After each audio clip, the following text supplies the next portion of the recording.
이등병 새끼 넌 처맞아도 돼. 감히 사성 장군이자 여군 합참에 귀한 5대 독자 아들을 폭행한 군부대. 대한민국군 서열 1위 엄마가 지옥불 참교육으로 대답하는 이야기입니다. 영상 시청하시기 이전에 구독과 좋아요 부탁드립니다. 저희에게 큰 힘이 됩니다.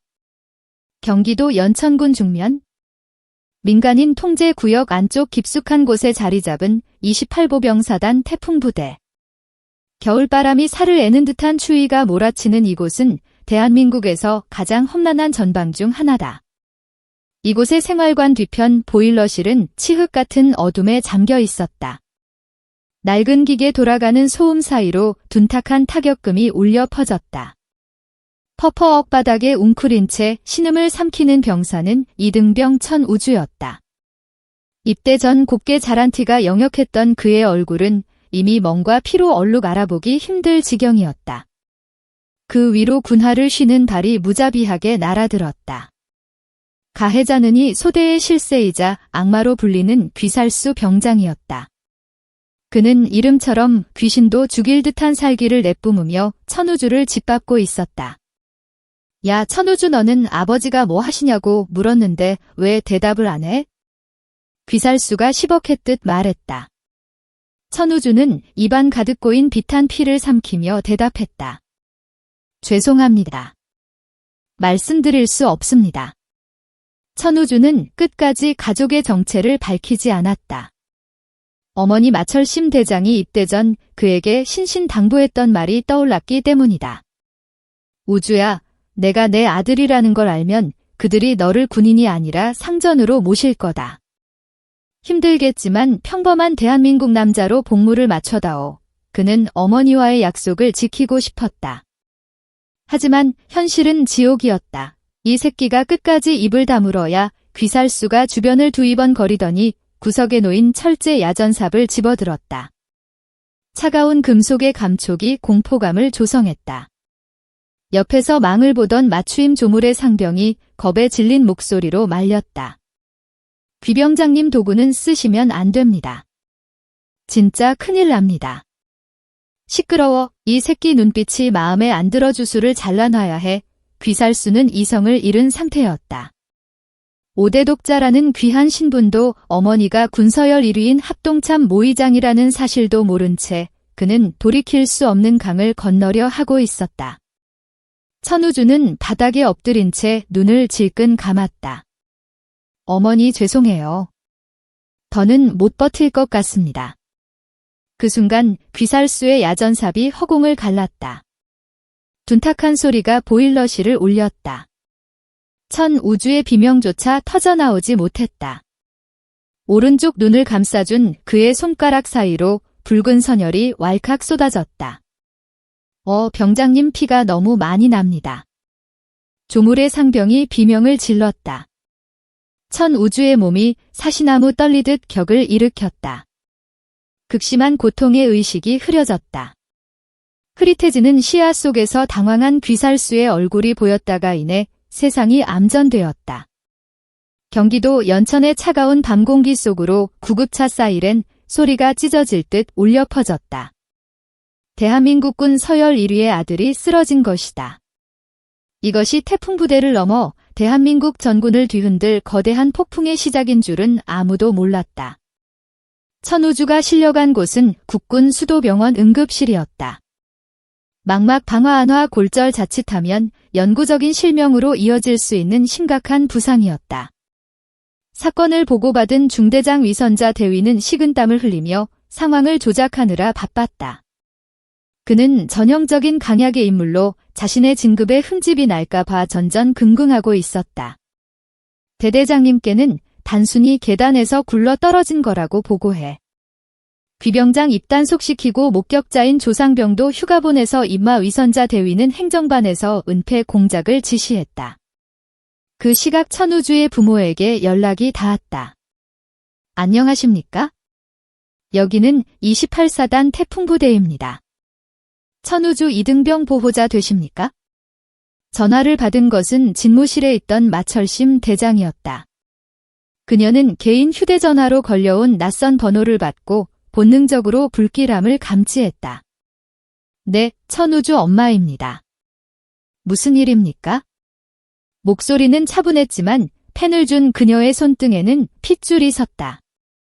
행정병은 수학이 넘어 상대가 누구인지 상상조차 못한 채 준비된 대본을 읽어내려갔다. 천우주 이등병이 작업 도중 부주의로 넘어져서 눈을 좀 다쳤습니다. 지금 수도 병원으로 이송 중이니 너무 걱정하지 않으셔도 됩니다. 부주의로 넘어졌다고요? 네, 예, 그렇습니다. 요즘 신병들이 좀 빠져서 발을 헛디곤 합니다. 뚝.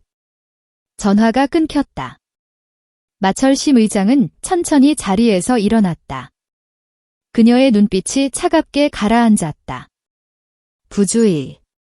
내 아들이 운동신경이 얼마나 좋은 아이인데 계단에서 굴러. 그녀는 즉시 한 라인을 들었다. 수화기를 드는 동작 하나하나에서 살기가 뿜어져 나왔다. 상황실 지금 당장 헬기 띄워 목적지는 성남 국군수도 병원이다.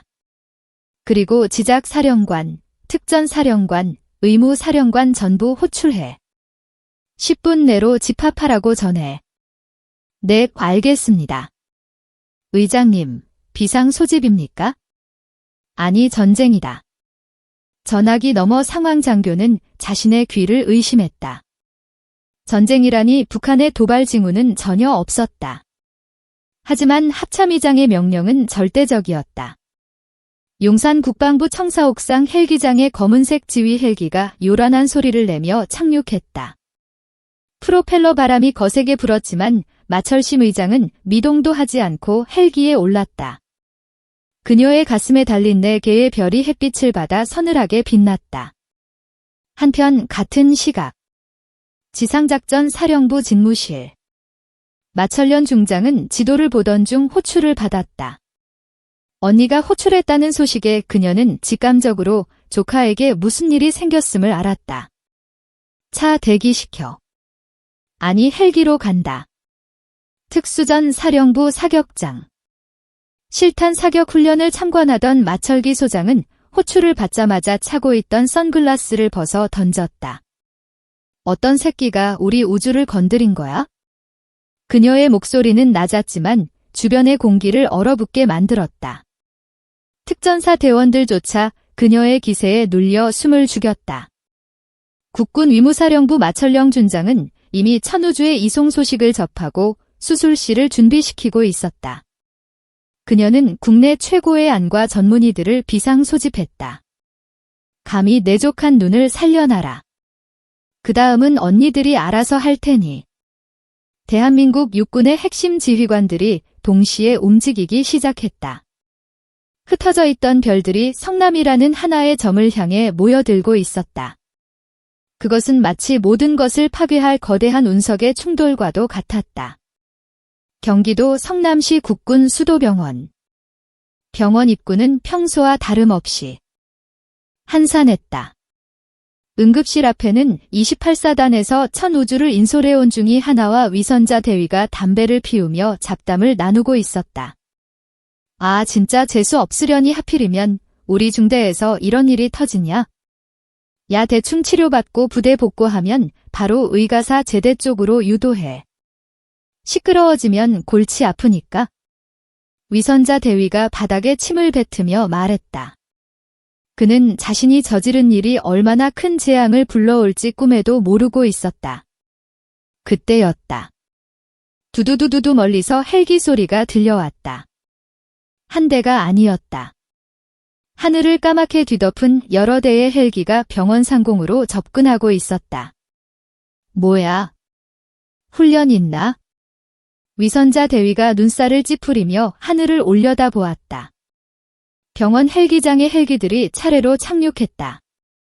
그리고 병원 정문 쪽으로는 사이렌을 울리며 검은색 세단 행렬이 들이닥쳤다. 헌병들이 호루라기를 불며 도로를 통제하기 시작했다. 잠시 후 병원 로비가 술렁이기 시작했다. 응급실 자동문이 열리고 병원장이 땀을 뻘뻘 흘리며 뛰쳐나왔다. 그 뒤로 의무사령부의 고위 장교들이 줄지어 따라 나왔다. 위선자 대위는 뭔가 분위기가 심상치 않음을 느꼈다. 그가 피우던 담배를 황급히 비벼 끄르려는 순간 검은색 세단에서 내린 첫 번째 인물이 걸어왔다. 전투복 왼쪽 가슴에 빛나는 별 하나, 국군 의무사령관 마철령 준장이었다. 그녀의 표정은 차가운 얼음장 같았다. 병원장이 허리를 90도로 숙였다. 사령관님, 오셨습니까? 환자 상태는지 수술 준비 중입니다. 망막 손상이 심각해서 마철령 준장은 병원장의 말을 자르고 위선자 대위 쪽을 쏘아보았다.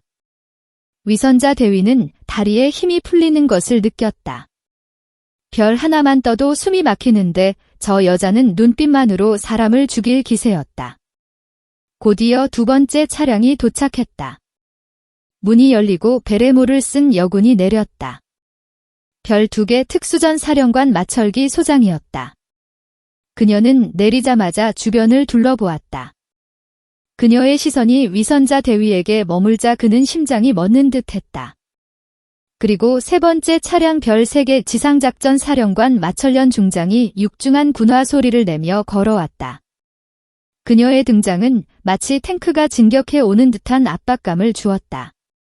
이게 끝이 아니었다.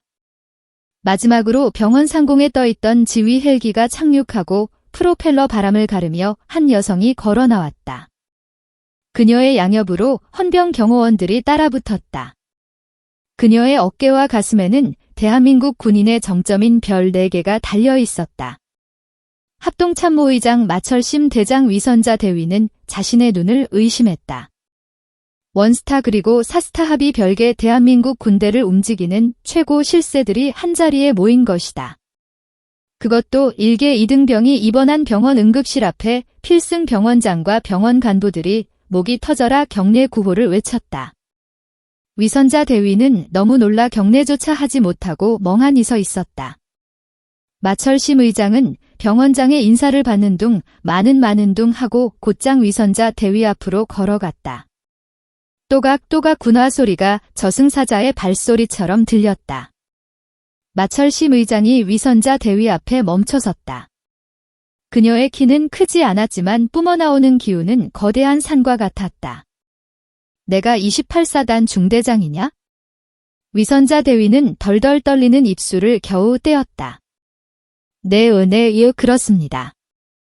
내 아들이 부주의로 계단에서 굴렀다고 했나? 네, 보고받기로는 그렇습니다.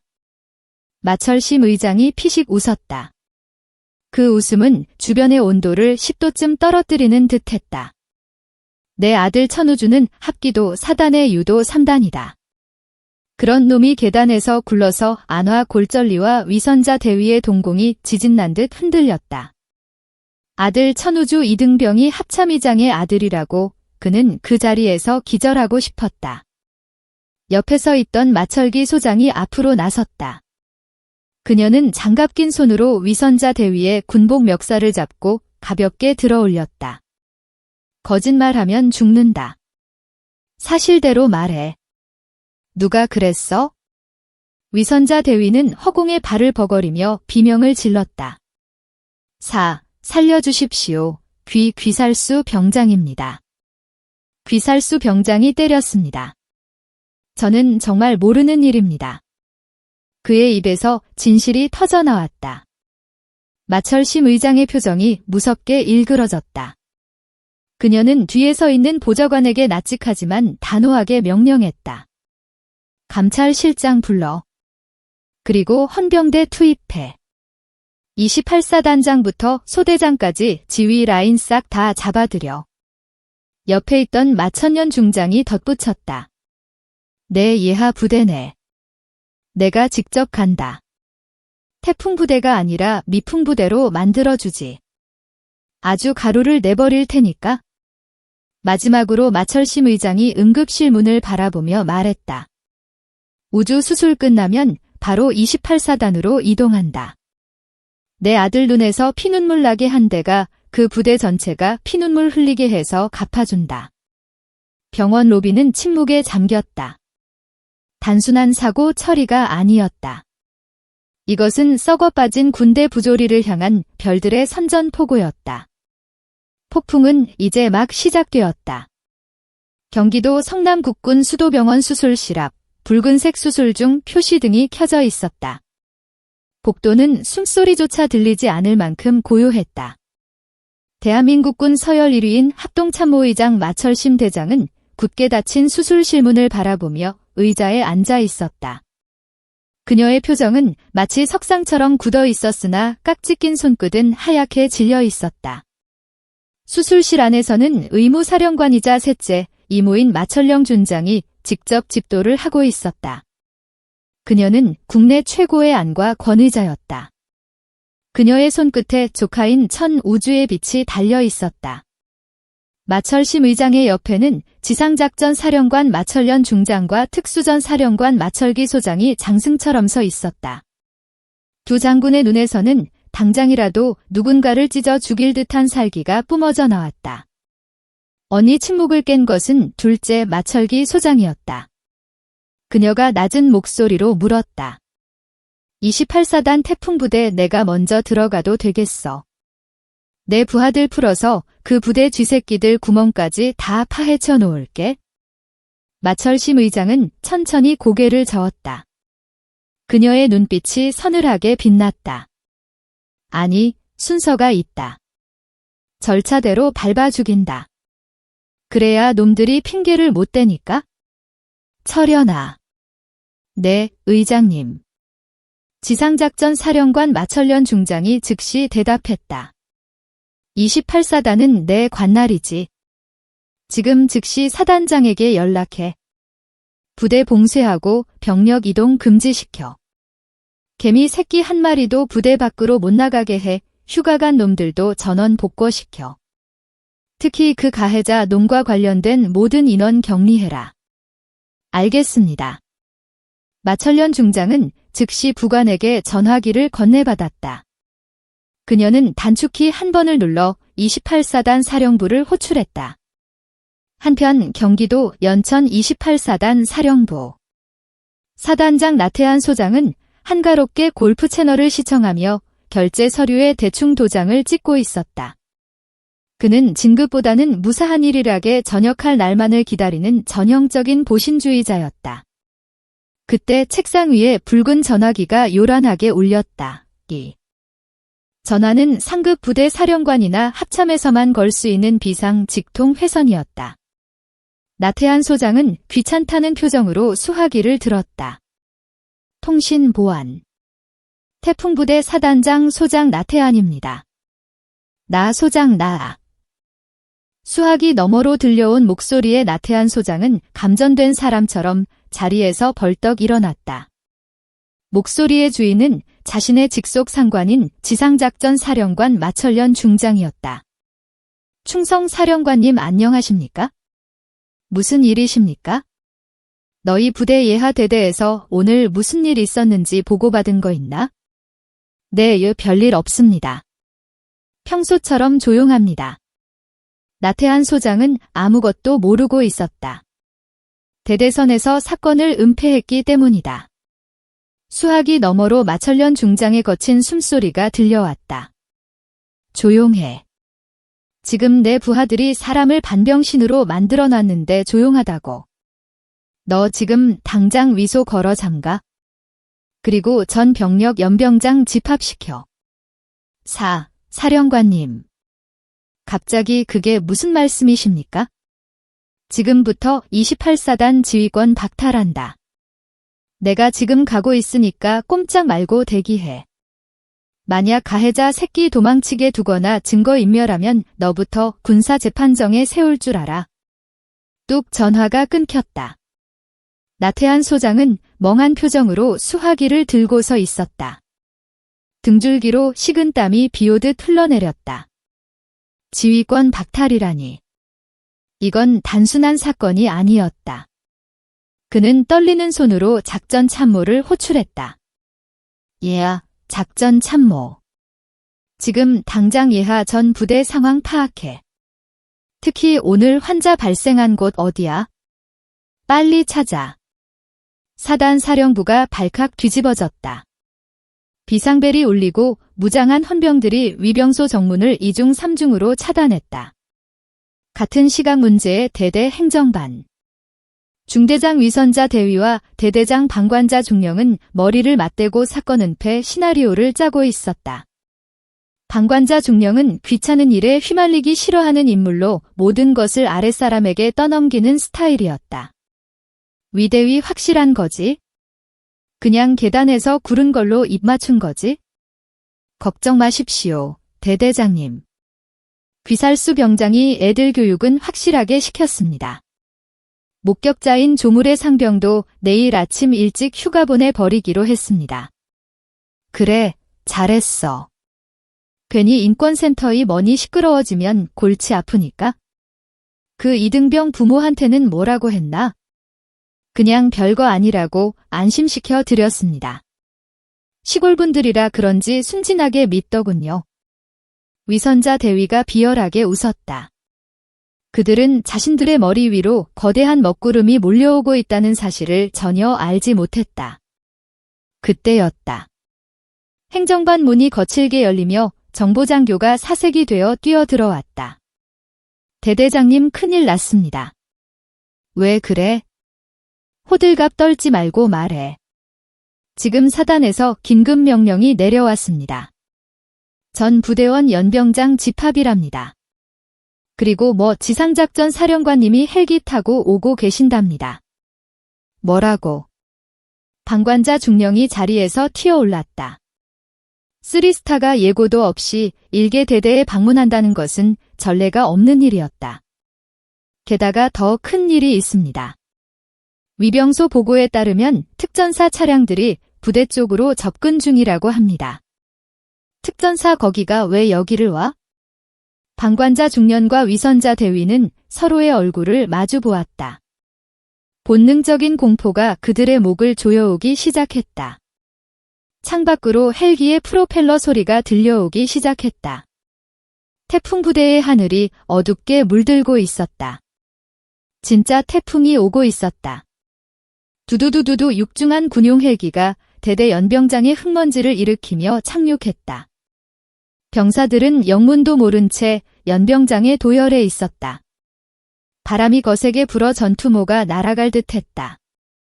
헬기 문이 열리고 지상작전 사령관 마철련 중장이 내렸다. 그녀는 의전 따위는 무시하고 곧장 본부석 단상을 향해 성큼성큼 걸어갔다. 그녀의 뒤로 무장한 헌병들이 따라붙었다. 대대장 방관자 중령이 헐레벌떡 달려와 경례를 올렸다. 충성 지상작전 사령관님의 방문을 환영합니다. 저는 대대장 중령 방관자입니다. 마철련 중장은 경례를 받지 않았다.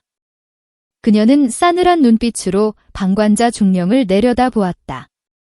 환영은 집어치워. 내 놈 목승사자니까. 방관자 중령의 얼굴이 흑비드로 변했다. 사령관님, 그게 무슨 마철련 중장은 대답 대신 마이크를 잡았다. 저렁저렁한 목소리가 연병장을 올렸다. 전 대대원 주목. 지금이 시간부로 이 부대는 계엄 상황에 준하는 통제를 받는다. 나는 지상작전 사령관 마철련 중장이다. 오늘 너희들 중 누군가가 전후에 눈을 멀게 하고 그것을 은폐하려 했다. 연병장에 모인 병사들이 웅성거리기 시작했다. 맨 뒷줄에 서 있던 귀살수 병장의 눈동자가 흔들렸다. 그는 속으로 생각했다. 설마 그 이등병놈 때문에 쓰리스타가 떴다고? 말도 안 돼, 아버지가 뭐 한다고 했지? 마철련 중장의 말이 이어졌다. 지금 당장 가해자는 앞으로 나와라. 내 손으로 직접 끌어내리기 전에 제 발로 나오는 게 신상에 좋을 거다. 정적만이 흘렀다. 귀살수 병장은 침을 꿀꺽 삼키며 고개를 숙였다. 안 걸릴 거야. 증거는 다 없앴어. 야전삽도 닦아놨고 애들도 입단속시켰어. 그때 부대 정문 쪽이 소란스러워졌다. 검은색 밴 여러 대가 위소를 그대로 들이받을 기세로 돌진에 들어왔다. 차량 문이 열리고 검은색 대테러 복장을 한 군인들이 쏟아져 나왔다. 특수전 사령부 최정예 요원들이었다. 그리고 그들 사이에서 선글라스를 낀 여장군이 걸어 나왔다. 특수전 사령관 마철기 소장이었다. 그녀는 손에 검은색 가죽 장갑을 끼고 있었다. 그녀의 등장은 마치 맹수가 사냥터에 들어선 것과 같은 위협감을 주었다. 마철기 소장은 곧장 병사들이 서 있는 대열로 걸어왔다. 그녀는 냄새를 맡는 짐승처럼 병사들 사이를 천천히 걸어 다녔다. 병사들은 그녀가 지나갈 때마다 숨을 멈췄다. 마철기 소장이 삼소대 앞에 멈춰섰다. 그리고 귀살수 병장 앞에 섰다. 귀살수는 시선을 어디에 둬야 할지 몰라 땅바닥만 쳐다보았다. 고개 들어 마철기 소장의 낮고 차가운 목소리가 들렸다. 귀살수는 천천히 고개를 들었다. 선글라스 너머의 눈빛이 자신을 꿰뚫어 보는 것 같았다. 너구나. 사람 피 냄새가 진동을 하는 놈이, 아닙니다. 저는 모르는 일입니다. 귀살수가 발했다. 그 순간 마철기 소장의 손이 귀살수의 멱살을 잡고 그대로 바닥에 내리꽂았다. 순식간에 벌어진 일이었다. 귀살수는 바닥에 처박혀 숨을 헐떡였다. 마철기 소장은 귀살수의 전투화를 밟으며 말했다. 내 조카는 어릴 때부터 내가 직접 특공무를 가르쳤어. 맥집이 좋아서 웬만하면 쓰러지지도 않아. 그런 애가 반항도 못하고 맞았다면 무기를 썼다는 건데. 그녀는 주변을 두리번거리던 특전사 대원에게 손짓했다. 대원은 커다란 증거물 봉투를 가져왔다. 그 안에는 피가 묻은 야전삽이 들어있었다. 보일러실 구석에 숨겨두었던 것을 특전사들이 이미 찾아낸 것이었다. 이거 내 지문 잔뜩 묻어있더라. 루미놀 반응 검사하니까 피가 흥 거네. 이걸로 내 조카 눈을 찍었냐? 귀살수의 얼굴이 공포로 일그러졌다. 살려주십시오. 저는 그냥 군기를 잡으려고. 군기. 사람 눈을 멀게 하는 게 군기냐, 이 쓰레기만도 못한 새끼가. 마철기 소장은 귀살수의 멱살을 다시 들어올려 질질 끌고 단상 앞으로 갔다. 마철련 중장이 차가운 눈으로 그 광경을 지켜보고 있었다. 중대장 위선자 대위와 대대장 방관자 중령은 이미 다리가 풀려 주앉아 있었다. 위선자 대위 내가 보고했지? 계단에서 굴렀다고. 마철기 소장이 위선자 대위를 향해 물었다. 잘못했습니다. 한 번만 용서해 주십시오. 저는 진급심사가 얼마 안 남아서 진급 걱정 마라. 너는 오늘부로 군인도 아니니까. 마철기 소장은 위선자 대위의 어깨에 달린 대위 계급장을 손으로 뜯어버렸다. 찌익 소리와 함께 계급장이 바닥에 나그다. 너희들은 건드려서는 안 될 사람을 건드렸어. 너희가 괴롭힌 천우주 이등병이 누군지 알아. 전 병력이 숨을 죽이고 마철기 소장의 입을 주목했다. 그 아이는 합동참모의장 마철심 대장의 외아들이다. 그리고 내 조카다. 그 순간 연병장에는 폭탄이 떨어진 듯한 충격이 감돌았다. 귀살수 병장은 눈앞이 하얘졌다. 합참의장 대한민국군 서열 1위 그 아들을 내가 때렸다고, 내가 실명위기로 만들었다고, 그는 차라리 지금 당장 기절해서 깨어나지 않기를 바랐다. 하지만 지옥은 이제 시작이었다. 멀리서 또 다른 헬기 소리가 들려왔다. 이번에는 한 대가 아니었다. 대통령이 움직일 때나 뜬다는 최상위 지휘 헬기들이 편대로 날아오고 있었다. 하늘이 검게 물들 정도로 많은 헬기가 태풍부대 상공을 뒤덮었다. 가장 큰 헬기에는 대한민국 국군을 상징하는 마크가 선명하게 찍혀 있었다. 헬기가 착륙하자 강한 바람에 연병장의 모래바람이 회오이쳤다. 병사들은 눈을 뜰 수조차 없었다. 먼지가 가라앉자 헬기에서 한 여성이 걸어 나왔다. 정복을 갖춰 입은 그녀의 어깨에는 4개의 별이 찬란하게 빛나고 있었다. 마철심 대장. 그녀의 표정은 차분했다. 분노로 일그러지지도 슬픔에 잠기지도 않은 무표정. 하지만 그 무표정이 더 큰 공포를 자아냈다.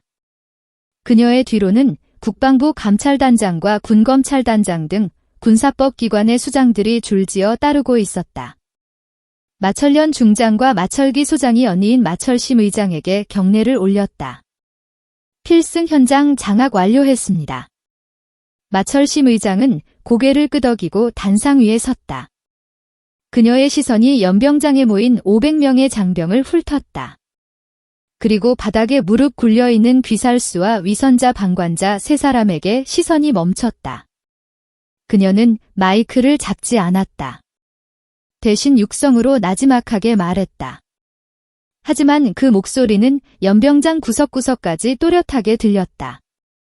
나는 오늘 합참의장이 아닌 한 어머니의 자격으로 이 자리에 섰다. 하지만 심판은 합참회장의 권한으로 내릴 것이다. 그녀는 천천히 계단을 내려와 귀살수 앞으로 다가갔다. 귀살수는 공포에 질려 고개조차 들지 못하고 덜덜 떨고 있었다. 고개 들어라. 귀살수가 억지로 고개를 들었다. 눈물과 콧물로 범벅이 된 얼굴이었다. 살려주십시오. 죽을 죄를 지었습니다. 제발 살려주십시오. 마철심 의장은 귀살수의 눈을 똑바로 바라보았다. 내 아들 우주는 입대하기 전에 나에게 부탁했다. 엄마의 배경 도움 없이 스스로의 힘으로 군 생활을 마치고 싶다고. 나는 그 아이의 뜻을 존중해줬다. 그런데 너희는 그 아이의 성실함을 이용하고 순수함을 짓밟았다. 그녀의 목소리에 물기가 어렵다. 하지만 그녀는 울지 않았다. 너는 내 아들의 눈을 멀게 했다. 그것은 내 세상의 빛을 꺼버린 것과 같다. 내가 5대 독자 아들이라는 내 아이의 족보를 알았다면 때리지 않았겠지. 내가 합참의장이라는 걸 알았다면 기어다녔겠지. 귀살수는 아무 말도 할 수 없었다. 그것이 바로 내가 쓰레기라는 증거다. 약자에게 강하고 강자에게 비굴한 놈 오군인이라는 이름이 아까운 놈. 마철심 의장은 뒤에 서 있던 군 검찰단장을 불렀다. 이 세 놈 긴급 체포해. 혐의는 특수상해 직권 남용 허위 보고 지휘 감독 소홀. 그리고 살인 미수다. 살인 미수요. 위선자 대위가 놀라서 소리쳤다. 그냥 때린 것뿐입니다. 죽일 생각은 없었습니다. 마철심 의장이 버럭 소리를 질렀다. 그 소리에 연병장이 쩔렁저렁 울렸다. 머리를 가격했다. 쓰러진 사람을 군나발로 짓밟았다. 그게 살인이 아니면 뭐냐? 내 놈들이 군복 입은 깡패지 군인이냐? 당장 끌고 가. 헌병들이 달려들어 3사람에게 수갑을 채웠다. 철컥거리는 소리가 사형 선고처럼 들렸다. 그들이 끌려가는 모습을 보며 마철심 의장은 다시 병사들을 향해 섰다. 그리고 오늘부로 이 대대는 해체한다. 병사들이 술렁했다. 부대 해체라니 썩은 부위는 도려내야 한다. 대대장부터 말단 소대장까지 전 간부 보직 해임하고 정밀 감찰 들어간다. 병사들은 인근 부대로 분산 배치될 것이다. 다시는 이런 부조리가 이 땅에 발붙이지 못하게 하겠다. 그녀의 선언은 단호했다. 그때 마철심 의장의 전속부관이 다급하게 뛰어와 전화기를 건넸다. 의장님 수도병원입니다. 마철령 사령관님입니다. 마철심 의장의 손이 떨렸다. 수술 결과가 나온 것이다. 모든 시선이 그녀의 입에 집중되었다. 어떻게 됐어? 우주는 수화기 너머로 마철령 준장의 지친 목소리가 들려왔다. 언니 수술은 끝났어. 다행히 실명은 면했어. 시신경이 살아있어? 하지만 회복하려면 시간이 꽤 걸릴 거야. 지금 마취에서 깨어나고 있어? 엄마를 찾네. 마철심 의장의 다리에 힘이 풀렸다. 강철 같던 그녀의 눈에서 참았던 눈물이 한 방울 툭 떨어졌다. 고맙다. 영화 고맙다. 지금 바로 가마. 전화를 끄는 마철심 의장은 다시 단단한 장군의 얼굴로 돌아왔다. 그녀는 부관에게 명령했다. 헬기 돌려 병원으로 간다. 그리고 이 부대 뒷정리는 천년이 내가 맡아. 먼지 한 돌 남기지 말고 털어. 걱정 마. 아주 탈탈 털어서 다시 태어나게 만들어줄게. 마철련 중장이 주먹을 꽉 쥐며 대답했다. 마철심 의장은 헬기에 올랐다. 프로펠러가 다시 힘차게 돌아갔다. 태풍 부대를 쑥대밭으로 만든 별들의 심판은 이제 막 일막을 내렸지만 진정한 참교육은 이제부터 시작이었다. 병원으로 향하는 헬기 안에서 마철심 의장은 창밖을 바라보며 다짐했다. 우주야, 엄마가 간다. 그리고 너를 아프게 한 놈들은 법이 허용하는 가장 고통스러운 지옥을 맛보게 해주마. 28사단의 하늘은 여전히 흐렸지만 구름 사이로 한 줄기 빛이 내리비치고 있었다. 그것은 정의의 빛이자 복수의 서막을 알리는 신호탄이었다. 용산 국방부 검찰단 조사실. 이곳은 창문 하나 없는 밀실이었다. 형광등 불빛만이 창백하게 내려앉아 죄인의 얼굴을 비추고 있었다. 철제 책상 맞은편에는 귀살수 병장이 수갑을 찬 채 앉아 있었다. 불과 몇 시간 전만 해도 소대의 왕으로 군림하던 그의 모습은 온데간데 없었다. 그의 눈동자는 쉴 새 없이 흔들렸고 입술은 바짝바짝 말라가고 있었다. 느르륵. 철문이 열리고 군 검찰관이 들어왔다. 서류 뭉치를 책상 위에 툭 던지는 소리가 천둥 소리처럼 크게 들렸다. 검찰관은 자리에 앉지 않고 귀살수를 내려다 보았다. 귀살수 묵비권 행사할 건가? 아, 아닙니다. 성실히 조사받겠습니다. 검사님, 저 정말 죽일 의도는 없었습니다. 그냥 군기를 좀 잡으려다 보니 군기라 검찰관이 코움을 쳤다. 그는 리모컨을 들어 벽면에 화면을 켰다. 화면에는 28사단 태풍부대 보일러실 입구에 설치된 폐쇄로 텔레비전 영상이 재생되었다. 귀살수가 야전삽을 들고 들어가는 모습과 잠시 후 조물의 상병이 피 묻은 손으로 뛰쳐나오는 장면이 선명하게 찍혀 있었다. 야전삽을 들고 들어가는 게 군기 잡는 건가? 이건 특수 폭행을 넘어선 살인 예비 동작이다. 게다가 피해자가 5대 독자라는 사실을 알고 있었나? 몰랐습니다. 몰랐다고 죄가 없어지는 건 아니지. 너는 운이 아주 나쁘다. 아니 어쩌면 내 스스로 불러온 재앙이지. 내가 건드린 천우주 이등병의 어머니가 누군지 이제는 알 텐데. 귀살수는 고개를 푹 숙였다. 연병장에서 들었던 마철심 대장의 목소리가 귀가에 맴돌았다. 합동 참모의장의 아들. 대한민국에서 가장 건드려선 안 될 사람을 건드린 것이다. 내가 간방에서 썩을 기간을 계산해봤다. 특수 중상회 초병 폭행 직권 남용 가혹 행위 여기에 상관 모욕죄까지 추가될 거다. 상관 모욕이라뇨. 저는 그런 적 없습니다. 천우주 이등병은 미래의 전력이 될 자원이었다. 그리고 그 어머니인 합참장을 능멸한 행위나 마찬가지다. 너는 군형법이 적용할 수 있는 최고 형량을 받게 될 거다. 청춘을 감옥에서 보내게 된 걸 축하한다. 검찰관의 말은 비수처럼 귀살수의 심장에 박혔다. 귀살수는 책상에 머리를 박고 오열했다. 하지만 그 눈물은 반성의 눈물이 아니었다. 자신의 처지에 대한 연민과 공포일 뿐이었다. 한편 옆 조사실에서는 중대장 위선자 대위가 조사를 받고 있었다. 그는 귀살수보다 더 비굴한 태도로 일관했다. 검사님, 저는 정말 몰랐습니다. 귀살수가 보고를 누락한 겁니다. 저는 피해자가 계단에서 구른 줄만 알았습니다. 억울합니다. 위선자 대위 검사관이 차가운 눈으로 그를 쏘아보았다. 당신 소대원들의 진술서가 심장이 넘는다. 평소 당신이 귀살수의 가혹 행위를 무기하고 방조했다는 증언이 쏟아져 나왔어. 시끄러운 일 만들기 싫으니 적당히 교육하라고 지시했다면서. 그게 지휘관이 할 소리인가?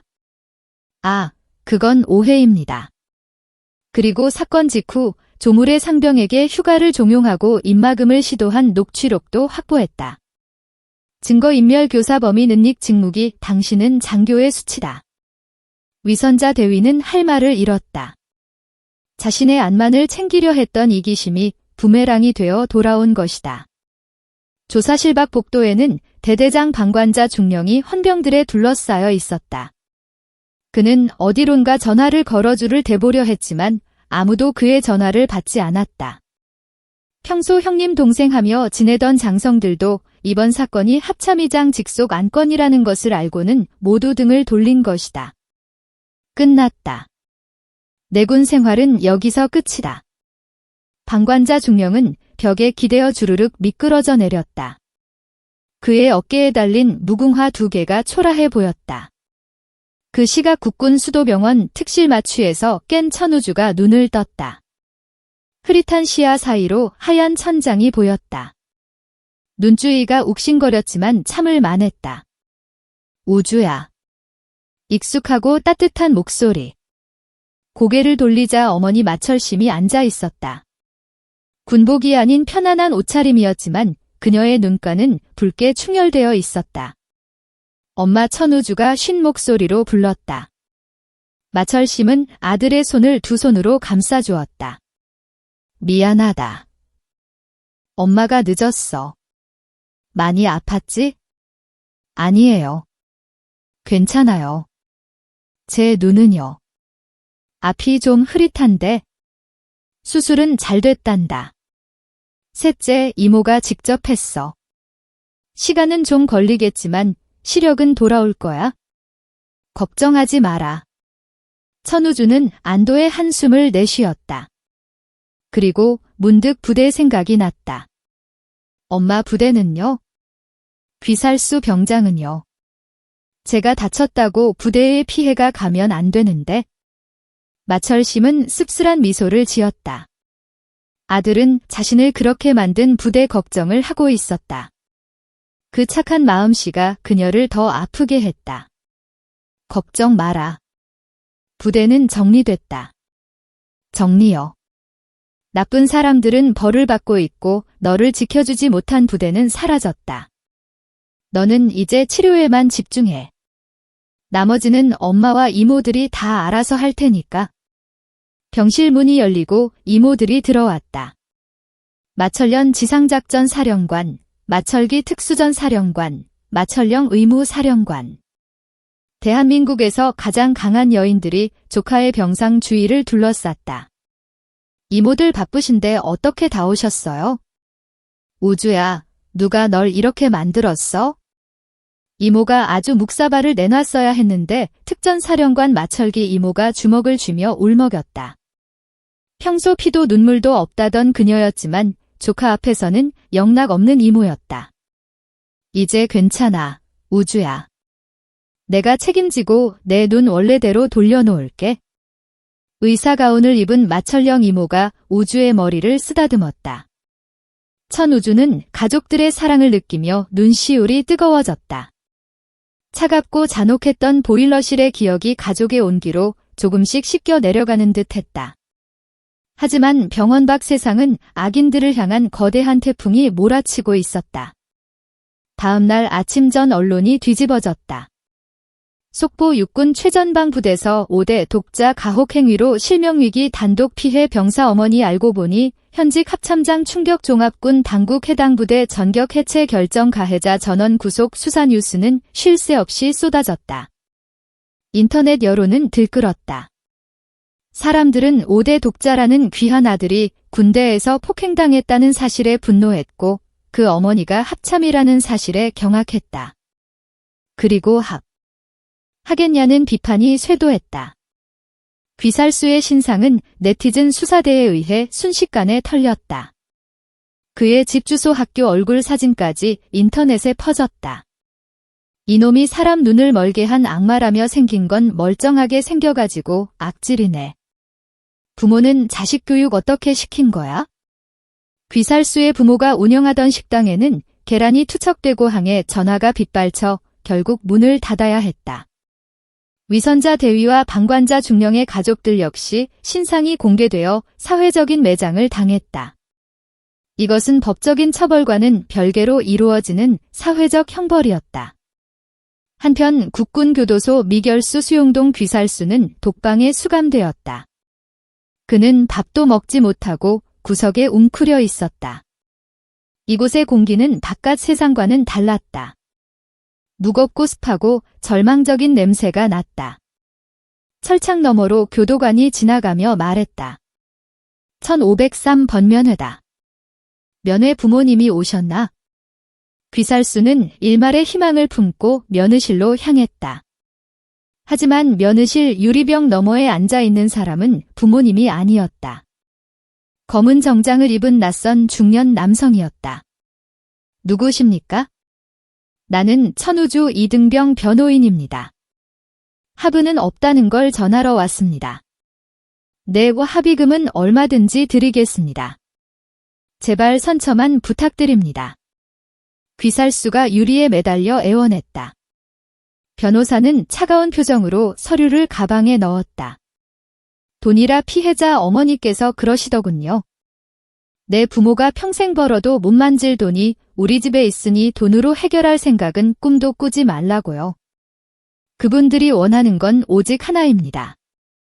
법이 허용하는 한도 내에서의 가장 고통스러운 처벌. 변호사는 자리에서 일어났다. 그리고 민사소송도 준비 중입니다. 당신뿐만 아니라 방조한 지휘관들에게도 천문학적인 손해배상을 청구할 겁니다. 감옥에서 나와도 빚더미에 앉게 될 겁니다. 평생을 속죄하며 사십시오. 변호사가 나간 뒤 귀살수는 다리에 힘이 풀려 주저앉았다. 교도관들이 그를 양쪽에서 잡고 끌고 갔다. 방으로 돌아온 귀살수는 공포에 떨었다. 그때 옆방에서 누군가 말을 걸어왔다. 신입 굵고 거친 목소리였다. 너 들어오기 전에 뉴스 봤다. 합참의장 아들 건드렸다며 간이가 배 밖으로 나왔네. 누구십니까? 여기 있는 놈들은 다 살인 아니면 강도야. 근데 너처럼 멍청한 놈은 처음 본다. 군대에서 제일 높은 사람 아들을 패다니. 야, 특전사령관이 여기 소장한테 특별히 부탁했다더라. 너 심심하지 않게 잘 돌봐주라고. 특전사령관 마철기 소장을 말하는 것이었다. 귀살수의 얼굴이 백지장처럼 하얗게 질렸다. 밤이 되자 교도소 안은 쥐 죽은 듯 고요해졌다. 하지만 귀살수는 잠들 수 없었다. 천우주의 피 흘리는 얼굴과 별들이 번쩍이는 장군들의 얼굴이 번갈아 나타나 그를 괴롭혔다. 같은 시각 해체된 28사단 태풍부대 주둔지. 텅 빈 막사에는 을씨년스러운 바람만 불었다. 모든 병력과 장비가 반출되었고 부대 간판은 내려졌다. 한때 악명을 떨치던 부대였지만 이제는 역사 속으로 사라지게 되었다. 마철련 지상작전 사령관은 텅 빈 연병장을 바라보며 서 있었다. 그녀의 옆에는 작전 참모가 서 있었다. 사령관님, 부대 폐쇄 조치 완료했습니다.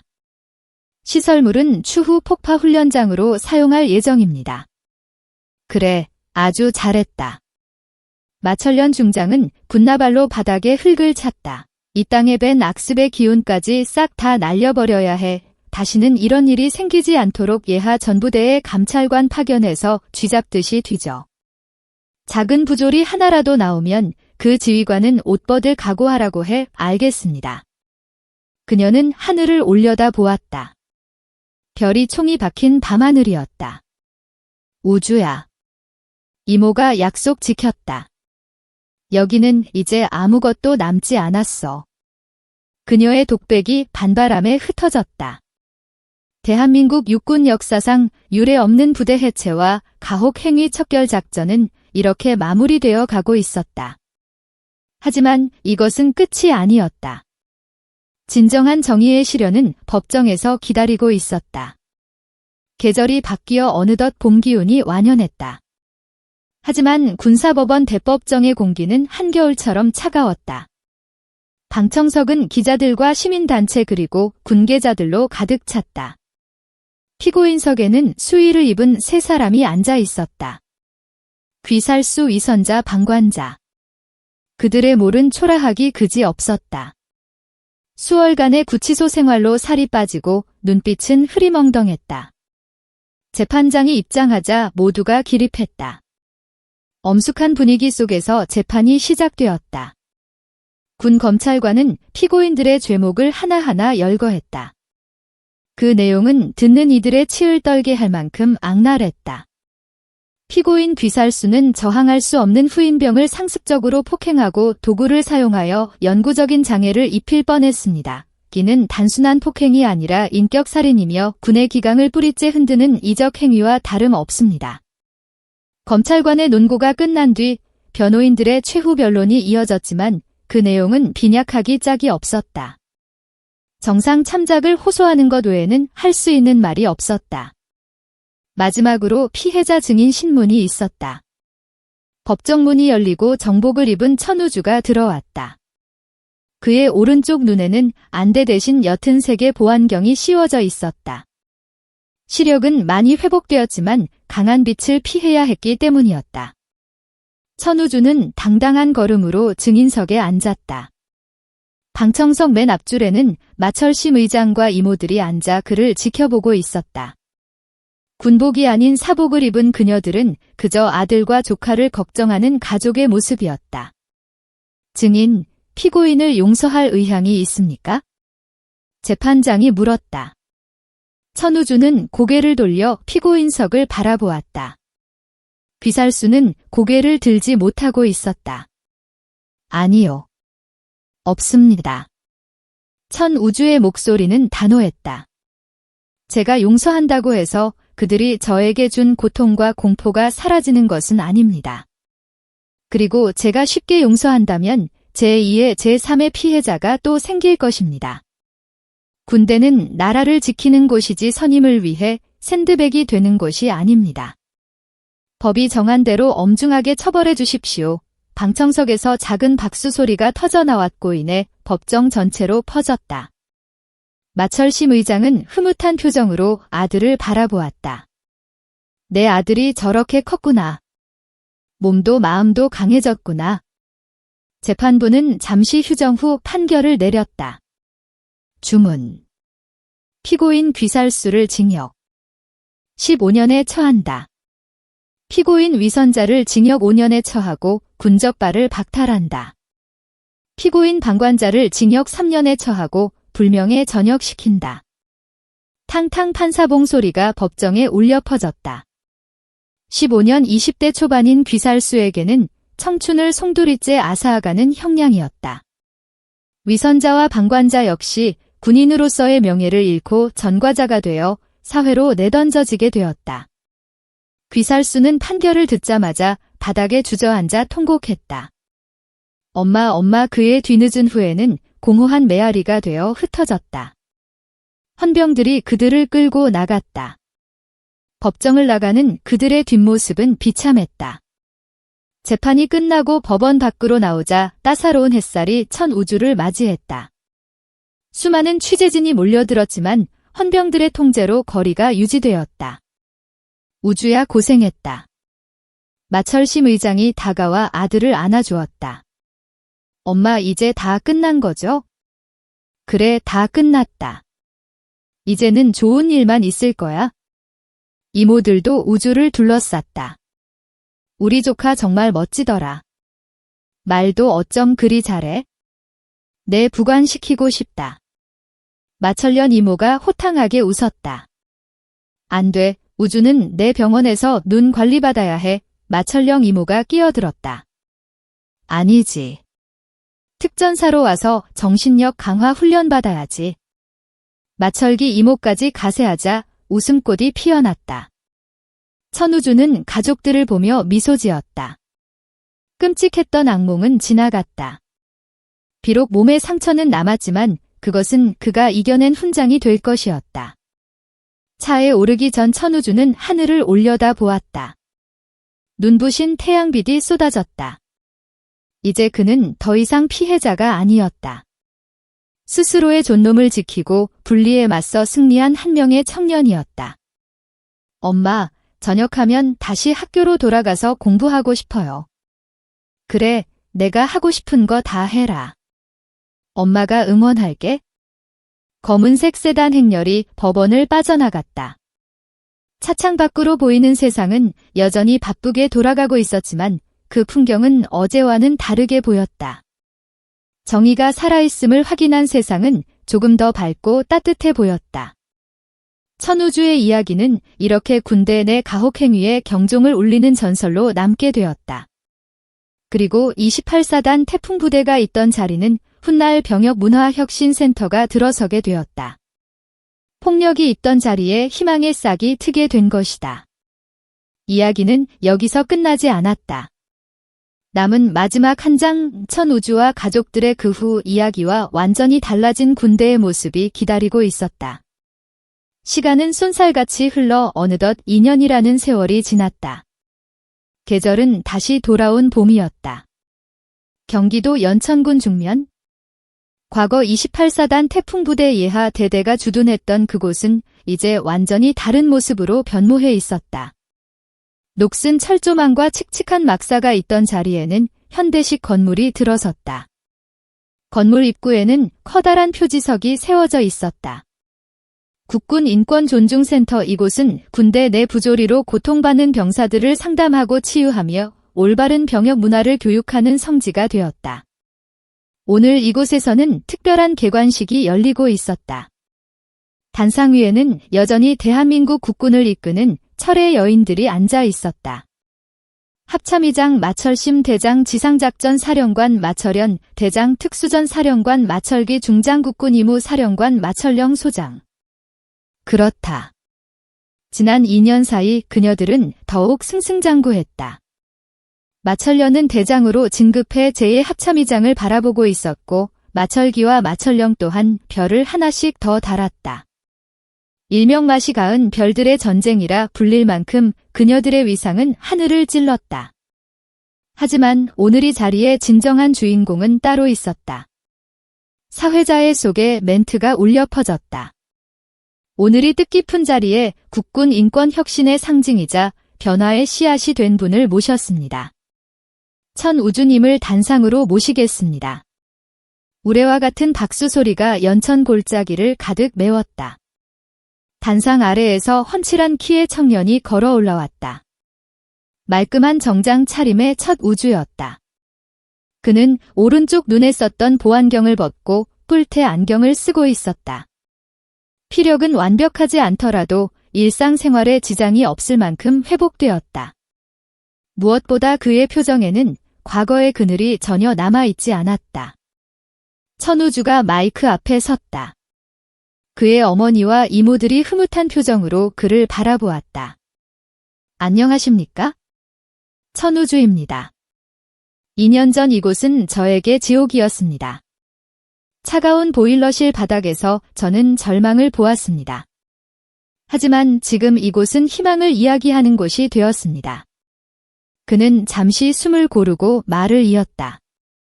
저의 아픔이 단지 저만의 것으로 끝나지 않고 후배 장병들이 웃으며 군 생활을 할 수 있는 밑거름이 되었다면 그것으로 만족합니다. 진정한 강함은 누군가를 때리고 짓밟은 것이 아니라 전우를 지키고 보호하는 것임을 우리는 이제 압니다. 연설이 끝나자 마철심 대장이 자리에서 일어나 아들에게 다가갔다. 공식적인 자리였지만 그녀는 아들을 꽉 안아주었다. 카메라 플래시가 쉴 새 없이 터졌다. 이것은 대한민국 군대가 과거의 어둠을 털어내고 새로운 빛으로 나아가는 역사적인 순간이었다. 행사가 끝난 뒤 일가는 서울로 돌아오는 차 안에서 모처럼 회포를 풀었다. 마철련 대장이 호탕하게 웃으며 말했다. 알다, 우리 조카 연설 솜씨가 아주 기가 막히네. 국회의원 출마해도 되겠어? 이모 놀리지 마세요. 저 긴장해서 손에 땀 났어요. 천우주가 쑥스러운 듯 웃었다. 운전석 옆에 앉은 마철기 중장이 뒤를 돌아보며 거들었다. 리아. 우주는 내 뒤를 이어서 특수전 전문가가 되어야지. 이번에 복학하면 체력 단련 좀 더 하자. 언니는 애를 잡을 생각만 해. 우주야, 이모 병원에 와서 정기 검진 잊지 말고 받아야 한다. 아직 안 관리는 필수야. 마철령 소장의 잔소리에 차하는 우음바다가 되었다. 그날 저녁 마철심 대장의 자택. 오래된 한옥을 개조한 고풍스러운 집거실에 온 가족이 모였다. 식탁 위에는 상다리가 부러질 만큼 진수성찬이 차려졌다. 갈비찜, 잡채, 전골 등 천우주가 좋아하는 음식들로 가득했다. 이날은 특별히 가사 도우미 없이 내 자매가 직접 요리를 했다. 별이 도합 11개가 모인 주방은 그야말로 전쟁터와 다름없었다. 야, 마철련 잡채에 간장 너무 많이 넣었잖아. 작전 실패야. 언니, 이건 전술적인 간 배합이야. 밥이랑 먹으면 딱 맞아. 마철령, 너는 칼질이 왜 그래? 수술할 때처럼 정교하게 못 썰어. 언니, 방근이랑 사람 살은 달라요. 천우주는 식탁에 앉아 이모들과 엄마가 티격태격하며 요리하는 모습을 지켜보았다. 군대에서는 호랑이 같은 장군들이지만 집에서는 영락없는 자매들이었다. 이 평범하고 소란스러운 풍경이 그에게는 무엇보다 소중한 행복이었다. 식사가 시작되자 마철심 대장이 술잔을 들었다. 자, 건배하자. 우리 우주의 복학을 축하하고 우리 가족의 건강과 대한민국의 평화를 위하여 잔이 부딪히는 맑은 소리가 울렸다. 술이 몇 순배 돌자 이야기는 자연스럽게 그날의 사건과 그 이후의 이야기로 흘러갔다. 참, 그 녀석들 소식 들었어. 귀살수 그놈. 마철기중. 마철련 대장이 혀를 찼다. 인과응보지. 뿌린 대로 거두는 거야? 그놈들이 우주한테 준 고통에 비하면 그것도 싸게 먹힌 거지. 천우주는 조용히 밥을 먹었다. 그들에 대한 미움은 이제 사라졌다. 미움보다는 연민에 가까웠다. 스스로의 인생을 망친 어리석은 자들에 대한 연민. 우주야. 마철심 대장이 아들을 불렀다. 내 엄마. 엄마는 이제 군복을 벗을까 한다. 네, 갑자기요. 식탁이 찬물을 끼얹은 듯 조용해졌다. 동생들도 놀란 눈치였다. 언니, 아직 임기 남았잖아. 국방부 장관까지 가야지. 마철심 대장은 고개를 저었다. 아니야. 할 만큼 했다. 우주일이 있고 나서 군대 내 부조히 척결하는데 내 모든 힘을 쏟았어. 덕분에 천우주법도 제정됐고 군 인권센터도 만들었지? 이제는 후배들에게 길을 터주고 나는 진짜 엄마로 돌아가고 싶다. 그동안 나라 지킨다고 우리 아들밥 한번 따뜻하게 못해준 게 평생의 한이야. 엄마. 천우주의 눈시울이 붉어졌다. 대한민국 최초의 여성 사성 장군이자 합참의장. 평생을 군인으로 살아온 그녀에게 군복이 어떤 의미인지 알기에 그 결정이 얼마나 무거운지 느낄 수 있었다. 저는 엄마가 어떤 선택을 하든 지지해요. 하지만 저 때문에 억지로 그만두시는 거라면 반대해요. 저는 엄마가 군복 입은 모습이 세상에서 제일 멋있거든요. 마철심 대장이 아들의 손을 잡았다.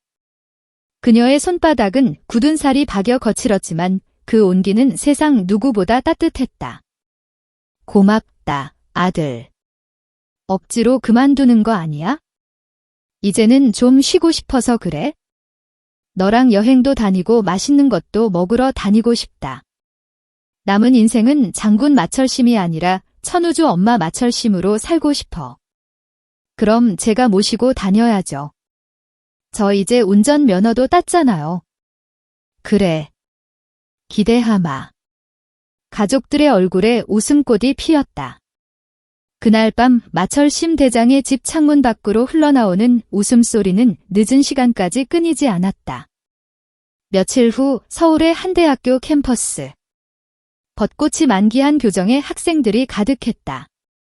천우주는 법학관 의실을 향해 걷고 있었다. 그는 복학 후 법학으로 전공을 바꿨다. 자신 억울한 일을 당한 사람들을 돕는 인권 변호사가 되겠다는 새로운 꿈이 생겼기 때문이다. 선배님, 천우주 선배님 아니십니까? 누군가 뒤에서 그를 불렀다. 돌아보니 군복을 입은 복학생이 서 있었다. 낯이 익었다. 너는 저 기억하십니까? 태풍부대에서 선배님 맞추임이었던 김일병입니다. 아니, 이제는 예비역 병장 김철수입니다. 아, 철수구나. 정말 오랜만이다. 잘 지냈어. 천우주가 반가움에 악수를 청했다. 김철수는 천우주의 손을 두 손으로 꼭 잡았다. 선배님 덕분에 저희 부대 정말 많이 바뀌었습니다. 선배님 사건 이후로 내무반 분위기가 완전히 달라졌어요. 구타 가혹 행위 싹 사라지고 서로 존중하는 문화가 정착했습니다. 제가 전역할 때는 후임들이랑 웃으면서 헤어졌습니다. 다 선배님이 희생하신 덕분입니다. 정말 감사합니다. 김철수는 진심을 담아 고개를 숙였다. 천우주는 가슴 한구석이 뭉클해졌다. 자신의 고통이 헛되지 않았다는 것을 확인하는 순간이었다. 아니야. 너희들이 잘 지켜줘서 그런 거지? 고생했다. 저녁 축하해. 천우주는 김철수의 어깨를 두드려 주었다. 김철수가 멀어지는 뒷모습을 보며 천우주는 다시 강의실로 발걸음을 옮겼다. 그의 발걸음은 그 어느 때보다 가볍고 힘찼다. 몇 달 뒤 파주 임진각 평화누리 공원. 마철심 대장의 저녁이 열리기 전 그녀는 마지막으로 최전방을 둘러보기 위해 이곳을 찾았다. 옆에는 아들 천우주가 함께했다. 저 멀리 철책선 너머로 북녘땅이 보였다. 마철심 대장은 군복을 입은 마지막 모습이었다. 가슴에 달린 훈장들이 햇빛을 받아 찬란하게 빛났다. 우주야, 저 철책선이 왜 있는 줄 아느냐? 우리가 사랑하는 사람들을 지키기 위해서 아닙니까? 그래, 맞다. 군대의 존재 이유는 전쟁을 하기 위함이 아니라 전쟁을 막고 평화를 지키기 위함이다.